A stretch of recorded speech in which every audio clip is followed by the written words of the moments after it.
que seas valiente, y que seas valiente. Mira que te mando que te esfuerces, y que seas valiente, y que seas valiente. No te marches más, porque Jehová tu Dios estará contigo a donde quiera que vayas. No temas ni desmayes, porque Jehová tu Dios estará contigo a donde quiera que vayas. Amén.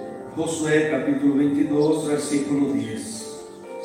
Con la bendición del Padre, del Hijo y del Espíritu Santo. Y llegando a los límites del Jordán que está en la tierra de Canaán, los hijos de Rubén y los hijos de Gad y la media tribu de Manasés edificaron allí un altar junto al Jordán, un altar de grande apariencia.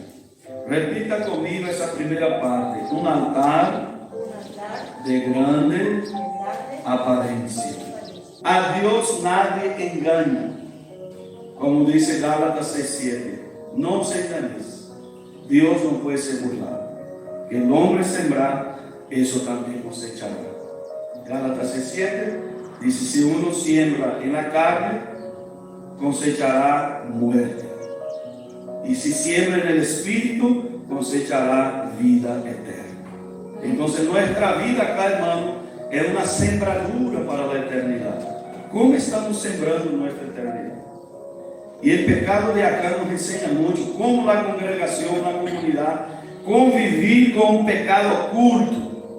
Y fue dicho, hermano, en Proverbios 28:13, que el que no confiesa, él no prospera. Él ora por sanidad, pero no le sana, ni sana su casa. Él ora por prosperidad económica, no hay respuesta. Él ora por prosperidad de su chakra, no hay respuesta. Por paz en el hogar, no hay respuesta. Todo por causa de un pecado no confesado. Y ese Salmo 32 da una fortaleza, porque dice que el pecado no confesado, el verde queda seco. Y la palabra de Dios no falla, hermano. Y dice que los huesos se entriñecen, no sé cómo dice en castellano, ¿verdad? Por causa de un pecado no confesado. Y Santiago 5:16 dice: confesad vuestras culpas unas a otras y seréis sanados. Entonces la regla o la norma de confesión es bíblica, y aquel que no la cumple, hermano, va a padecer, no solo aquí, pero en toda la eternidad.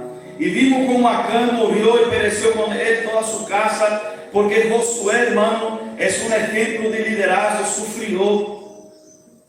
Primero que batallar no es fácil, conquista es batalla. Y Josué tuvo esa experiencia, porque Dios dijo a Josué: Josué, diga a Israel que nadie se aparte de ese mandamiento y no traiga ningún ídolo y ningún oro de Jericó. Ahí Acán viene calladito con su congregación, con su familia. Vamos a meter eso, bajo su capa. Y ahí quedó la famosa capa de Acán, la capa que esconde el pecado. Y cuando Josué venció Jericó, y yo estaba diciendo esto hasta ayer, ¿verdad? En lo difícil, Dios dio la victoria a Josué en la desventaja. No sé si existe la palabra. Porque era una muralla fortificada, una ciudad fortalecida, Israel apenas dando vuelta y glorificando a Dios. Y no fue fácil, hermano, porque imagina, Dios te pide para hacer algo y lo hace un día. Qué difícil que Dios me pidió. Ahora segundo día, otra vez. Hasta 6 días era una vuelta. Ahí en el final usted dice: bueno, 7 días ya, entonces Dios va a pedir una vuelta otra vez allá. Ahí Dios así empeora el desafío. Y dice: Josué, diga a Israel que ahora son 7 vueltas en ese último día. Y el pueblo, totalizando 13 vueltas. La muralla. Josué, cuando ve el próximo desafío, que era: ay, ¿y si vamos a ganar esa batalla muy fácil? Y llega un experto de guerra y dice: Josué, 2.000 hombres, 3.000 hombres máximo, y vamos a ganar sobre Ai. Josué, se ganamos Jericó em desvantagem, em ventaja vamos ganhar. Aí, então já está. Hermano, se Deus está cobrando algo de nós e temos uma situação para solucionar, a bendição não está desatada. A derrota nos espera. E Josué se va com o capitão e com o exército de poucos homens para vencer uma cidade chiquitita, que diz a Bíblia, perderam a batalha. Capítulo 7 de Josué. Volveram e disse: ¿qué passou? Como que ganhamos Jericó em desventaja? Em ventaja teníamos sobre aí e ganhamos a batalha? Aí Deus disse a Josué: Josué, pecado oculto, pecado de prevaricação. E aí, irmão, essa palavra há muito na política, ¿verdad? Quando é político, tem que actuar uma autoridade, um polícia, tem que actuar sobre um crime ou sobre uma situação. E há uma catástrofe na cidade, e ele entender que tem que actuar uma tua, essa é prevaricação. Mais ou menos, no mundo espiritual, nós sabemos que temos que fazer o famoso em Guarani, Botaú. Finge, ele sabe que tem que fazer, mas faz totalmente diferente de lo que tinha que fazer. O famoso versículo: el que sabe hacer el bien y no lo hace, peca. Esse pecado é de omissão ou prevaricação. Seria sinônimo, omissão ou prevaricação. Então, Acã tinha que deixar esse ídolo, tinha que deixar esse tesouro, esse ouro, esse despojo, e não lo hizo. Recogió e levou consigo. Então, pecado de prevaricação. ¿Por que estou saltando del capítulo 7 al capítulo 22? Porque repite el mismo pecado. Inclusive Dios acá cita el ejemplo de Acán a través de Josué. Y yo quiero llamar el tema de ese mensaje: renovando el pacto con Dios. Hermano, yo puedo estar cultuando. Es fuerte lo que voy a decir ahora. Yo puedo ser un lindo cristiano, pero no puede ser de apariencia. Dios no quiere altar de apariencia. Una iglesia que es lindo por fuera, los miembros que son lindos por fuera, los ministros que son lindos por fuera, los músicos que son lindos por fuera, pero en esencia no sirve a Dios. Altar de grande, ahí dice más grande. La primera expresión de altar que cita acá en el capítulo 22 y versículo del número 10, yo lo tengo. Un altar de grande apariencia. Y sabe que, hermano, nosotros seres humanos somos tan fáciles de preocuparnos con la apariencia, ¿no es así? De querer presentarse, de querer mostrarse. Y fue el pecado que Jesús me atacó. No fue el pecado de prostitución, no fue el pecado de idolatría, no fue el pecado, hermano, de borrachería. El pecado que Jesús más atacó en su ministerio fue el pecado de la hipocresía con los fariseos.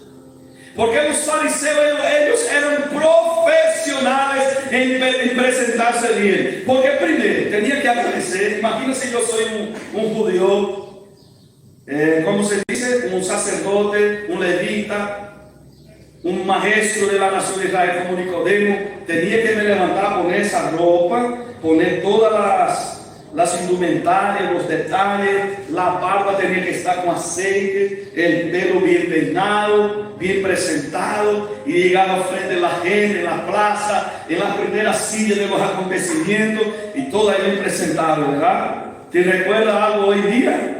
La sociedad de hoy. Usted llega a un acontecimiento todo lindo, sea político, sea de cumpleaños, sea de matrimonio, todo es tan lindo por fuera. Pero ¿quién sabe cómo está el corazón? Solamente Dios. Amén, mis hermanos. Ahí Jesús dijo a los fariseos: ustedes son campeones en hipocresía. ¿Qué? Sepulcro blanqueado. Imagina, hermano, qué comparación. ¿Cómo es un sepulcro blanqueado? Pintado por fuera, por dentro en su interior, pudrido. ¿Quién de vosotros agarra un plato y lava solamente el borde y el centro deja sucio? Ustedes. Usted está en esa situación. Usted lava el plato por fuera y el centro está sucio.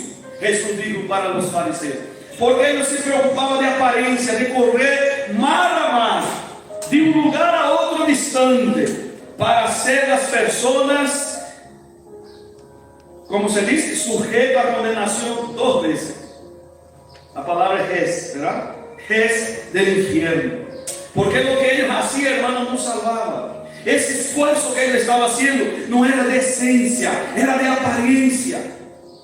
Y nosotros debemos cuidar mucho de estar acá y se preocupar más con la apariencia. Pero será, hermano, por eso yo estoy preocupado en decir a los hermanos que ministran la palabra, en tu vida privada con Dios, cuida más ahí. Cuida más tu práctica de ayuno, tu práctica de oración, tu generosidad en el corazón, porque Jesús dijo esas 3 prácticas que hacemos en secreto para con Dios, Él recompensa públicamente. Aleluya. Tu secreto con Dios va a venir al público, hermano, pero nosotros queremos primero presentarse al público, hacer al público, agradar al público, y a Dios será la última preocupación.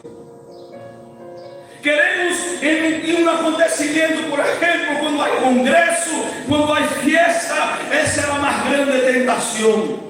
Por eso, hermano, felicita a los líderes, porque quieren hacer ese ayuno, quieren hacer esa oración, quieren decir a los jóvenes, oren, joven, dedique tu corazón al Señor, para que cuando haga el teatro, haga la coreografía, presente la predicación el predicador, presente la alabanza el cantante, pueda ser para Dios. Ahí, hermano, no va a ser la apariencia, aunque alguna cosa no sale bien la apariencia, pero la esencia va a salir. Aleluya. Porque es que el mundo, hermano, del carnaval, el mundo de la demagogia, de la politiquería, porque en la política no hay ningún problema. La política es una buena administración de los bienes públicos, pero el problema es la demagogia y la politiquería. Cuando se usa de esa herramienta para engañar, para mentir, para la riqueza deshonesta, como cualquier puesto también, como se dice, sacerdotal, religioso. Y el San Pedro, sacerdote Pedro, dijo que no debemos usar de ganancias deshonestas, ni se señorear de la gente. Como me dijo, no, con mi miembro es chicote, yo tengo vigilancia con él 24 horas. Y como siempre a veces dice mi señora, pero nadie va a impedir cuando uno quiera hacer. Después meter reglas de cima abajo, hermano. Si uno quiere pecar, va a pecar igual. Si no tiene temor de Dios y la palabra de Dios en su corazón, va a hacer lo que quiere escondido y va a hacer. ¿Será, hermano, que a veces no actuamos así? Frente a los hermanos, todo, pero por atrás. Pero Dios ve, hermano, es una locura. Usted puede engañar al pastor, puede engañar a quien sea. El altar es de apariencia, pero la esencia está faltando. Esa adoración, ese espíritu quebrantado para Dios. Como yo dice, hermano, porque que David, con todo su error, con todo su fracaso, dice la Biblia que él era un hombre según el corazón de Dios. Porque David descubrió un secreto de olvidarse de la apariencia. Cuando era para echar la corona, David echaba y se quedaba como un miembro, como súbdito del rey. Hasta su esposa dice, ¿quién es ese que está bailando cuando volvió el arca del pacto a Israel? Mi esposo, David. No creo, ese está loco. David soltó la corona, hermano, y bailó y alabó y glorificó al Señor. Cuando el profeta le dijo, David, había un hombre que tenía un animal para el asado y había otro que tenía 10. Y el que tenía 10 recibió una visita a David. Y en vez de agarrar uno de sus animales para sacrificar y hacer asado, agarró de ese su vecino que tenía uno nomás. Mire cómo el profeta le advirtió con respeto y principio de autoridad. No llegó a ser rey, no quiso hacerlo de una forma bien directa, donde el rey no iba a tener salida, y contó una parábola. Y el rey dijo, ese hombre que tenía 10 ovejas y no agarró una de sus ovejas, agarró del otro, ese hombre es digno de muerte. Ay, el profeta Natán, con mucho respeto, mi rey, ese hombre eres tú.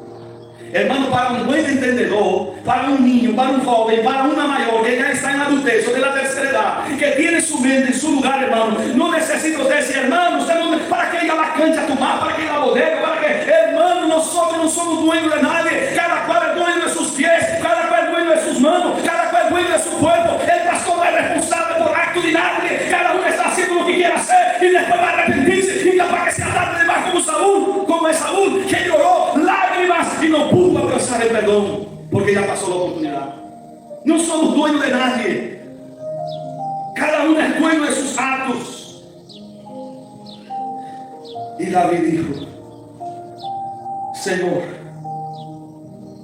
he pecado contra ti, no me eches fuera de tu presencia. Quebrantó su corazón y dice, no quites de mí tu Santo Espíritu, Señor. Y ahí en esa ocasión le escribió el Salmo 51, hermano amado. Quebrantado en arrepentimiento, Señor. Pronto, él no fue la verdad. No es porque sabe que, porque te amó, iba a ir a la corte. Yo estaba en mi casa, la mujer está desnuda, me intentó, esa miserable. Y pone la culpa en la otra. Y porque el pastor no me visitó. Y porque el hermano Robert no me saludó. Y porque la hermana Jerima no me llamó. Y porque la hermana Ciano no vino a mi casa. Y porque el hermano Omar pasó en su bicicleta y su moto me pasó la pelota. Y cada uno, hermano, que quiere pasar la culpa para otro, no reconoce que él es quien está tomando esa actitud, que él es quien es responsable por lo que él hizo y está padeciendo por lo que él hizo, y él necesita reconocer su error, su debilidad y buscar la presencia de Dios. Aleluya. David no buscó, hermano, excusarse. Pronto se dobló la rodilla. Él dice, Señor, mi pecado está delante de ti como un hisopo. ¿Cómo se dice ese? Esponja, lleno de suciedad, lleno de hiel. Purifica, mi Señor. Ahí él escribió en otro salmo, porque un sacrificio agradable a Dios es un espíritu quebrantado. Lo que Dios busca, hermano, no es apariencia. Lo que Dios busca es esencia. Aleluya. ¿Cómo está mi corazón en esta mañana delante de este altar? ¿Cómo está mi vida delante del altar? Está bien, como dice el anciano, que no venga martes, que no venga jueves, que no venga viernes, que se vaya, que el pastor lo señale no para un día. Pero ¿cómo está mi corazón delante de Dios? ¿Será que estoy haciendo para mostrar que trabajo más que los demás? ¿Será que llevo algo para alguien para mostrar, hermano, que hago lo que otro no hace? Eso no va a servir delante de Dios si no es de esencia. Eso no va a servir delante de Dios si es de apariencia. Tengo que preocuparme si estoy haciendo para agradar y cómo para agradar al Señor. Aleluya. Después viene el altar de la rebelión para adelantar. ¿Por qué se dice altar de la rebelión? Porque ese era un altar lejos de la jurisdicción que Dios quiso. Hicieron un altar para adorar a otros ídolos. Hicieron un altar para agradar a Él, no porque acá es más cerca. Yo no voy a congregarme más porque va a someterse. Acá en mi casa nomás. No, yo no voy a cumplir lo que dice la Biblia, más de estar en una congregación, someter a los principios bíblicos. Y yo siempre digo, hermano, hay algunos que están siguiendo un evangelio de internet. Hermano, yo dice eso en Pai por suyo, un hermano y pastor, y es cierto. Ese pastor que está predicando ahí en esa sala de aire, intentando enseñar doctrina, ¿será que esa persona congrega? ¿Será que esa persona tiene su familia y sus hijos sometidos al principio de la palabra de Dios? Porque muchos están predicando pero no viven. Es muy fácil para mí, hermano, querer enseñar a los pastores, querer enseñar a los cristianos que es el verdadero cristianismo, cuando yo no sé ni qué es visitar a un enfermo en un hospital, cuando no sé ni qué es quizá hablar con una persona que está desesperada en su hogar queriendo suicidarse, cuando yo no sé qué es un matrimonio que se está arruinando y yo tengo que estar entre ellos, cuando hay una familia que está sufriendo un espíritu de esquizofrenia, un espíritu de perturbación y depresión, como esta semana 3 personas llegaron acá queriendo suicidarse, mi hermano. Esas personas no saben qué es eso, que lidiar. El pastor tiene que tener olor de oveja. Olor de oveja. Hay mucho porno ahí. Una ahí está en la internet. Pero yo puse para los hermanos que no pudieron venir, de que hubo culto y después también escuchar a su pastor, porque algunos pastores yo quería escucharlo. Amén, hermano. Entonces era muy fácil para mí no estar aquí, no tener ninguna responsabilidad. Y, hola, ustedes, ¿qué tal? No sirve congregar. No hay infierno. La Biblia hay muchas cosas que no hace falta más hacer. Quédate en tu casa. Y usted ve, hermano, que ese amputar de roga, que como dice Maradí, amputar de roga, es una intención de que usted no tenga compromiso con una congregación, de que usted no tenga compromiso con un pastor. Y al final va a decir, usted puede aportar para ese ministerio. No te preocupes, usted quiere tomar la Santa Cena, yo te envío una Santa Cena virtual. cuesta 500,000 para ti. La unción del vino y del pan. Ahora usted puede comprar un pancito y un visito. Yo voy a orar de acá y voy a consagrar. Pero no olvide, hermana, esa ofrenda. ¿Entiende, hermano? Y esa persona no tiene una vida en el altar. Un día vinieron un predicador que trajeron de Colombia de San Pastores. Usted sabe cómo ese pastor cuida a su familia, a sus hijos. Ya vieron él con su señora. No, entonces no es de confianza. Y cuando llegó, yo dije, hermano, ¿usted qué es? Yo soy profeta. ¿Quién te ungió profeta? ¿Tu iglesia, tu pastor, tu ministerio? No, yo no tengo pastor, yo no tengo ministerio. Yo así nomás estaba orando en mi pieza y Dios dijo que soy profeta. Hay que tener, hermano, vida en el altar. No puede ser altar de rebeldía. Es lindo, es presentable, pero no tiene esencia, no tiene vida en el altar esencial, no tiene sudor, no tiene esencia de un llamado de Dios. Entonces, mucho cuidado. Ya que la hermana dice, pastor, ¿sabía que la iglesia de Jesús no tiene jerarquía o jerarquía? La palabra, ¿verdad? Ya sé, hermano, dónde viste, es en la internet, ¿verdad? No en la Biblia. Pastor, la iglesia primitiva no tenía templo. Ah, ¿en serio? El modelo bíblico, hermano, está en Hechos capítulo 5, versículo 42. Todos los días en el templo y de casa en casa predicaba la palabra. ¿Dónde Pablo fue arrebatado? En el templo. Oraba en el templo. Pedro y Juan, cuando vivían en Hechos capítulo 3, ¿dónde lo vivieron? En el templo. ¿Para qué? Para orar, 3 horas de la tarde. Acá se podía bien. ¿Verdad? No hace falta. Hermano, cualquier día de ese las hermanas van a venir y va a pasar un milagro, como ese de la puerta hermosa. Aleluya, amén, hermano. Porque es bíblico y tenemos que cumplir lo que dice la Biblia. Ahora vamos para el altar que tenemos que edificar para levantar la hora. No vamos a hablar del altar de la prevaricación, ni el altar otro. Vamos a hablar del altar de la esencia, el altar de paz. Versículo del número 26. Edifiquemos ahora un altar, no para holocausto. Usted que me está escuchando, y todos nosotros, no venga para algo que yo tengo que cumplir. Está en la ley. Cuando ellos dicen acá, no para holocaustos, no para sacrificio, en esencia, ellos estaban diciendo, nosotros vamos a edificar un altar, pero no es para cumplir lo que dice la ley. Queremos para dedicar de testimonio al Señor. Queremos edificar para mostrar que tenemos una relación con Dios, que tenemos una comunión con Dios, que nuestros hijos vean mañana ese altar edificado y diga, mi padre, hermano, tan lindo como murió ahora Jim Suega, falleció ese siervo de Dios, y él siempre me encantaba cuando él hacía referencia a su papá, me tocaba mucho. Y él decía que cuando era niño llegaba a su papá y su papá estaba de rodillas, viendo la Biblia, buscando de Dios. Su abuela también. Y un día llegó a su papá de morir y decía, papá, ¿por qué usted se dedicó toda la vida tanto a las cosas de Dios? Y su papá le dijo, hijo, por amar al Señor, por tener ese gozo, ese placer de estar en la presencia del Señor. No dijo, hijo, tenga que servir a Dios para ir al infierno, para no ir al infierno. Hijo, usted tiene que tener una iglesia, si os hijos. Mostró de lo que es placeroso servir a Dios. Cómo es gratificante estar en la presencia del Señor. Todos nosotros entendamos que venimos a este lugar no para cumplir con el hombre, no para agradar al hombre. Venimos a este lugar para decirnos, Señor, te quiero, Señor, te alabo, Señor, te adoro. No dejes edificar un altar de rebeldía a mi manera, a mi antojo, la facilidad, que el Señor tenga que cumplir con mi antojo, con mis reglas, y que yo, Señor, tengo que hacer mi voluntad. No, pero que yo tengo que hacer tu voluntad, que yo tengo que cumplir tus reglas, que yo tengo que cumplir, Señor, lo que tú quieres, no que lo que yo quiero, Señor. Aleluya. Hagamos eso con Dios, mis hermanos, ese compromiso con el Señor.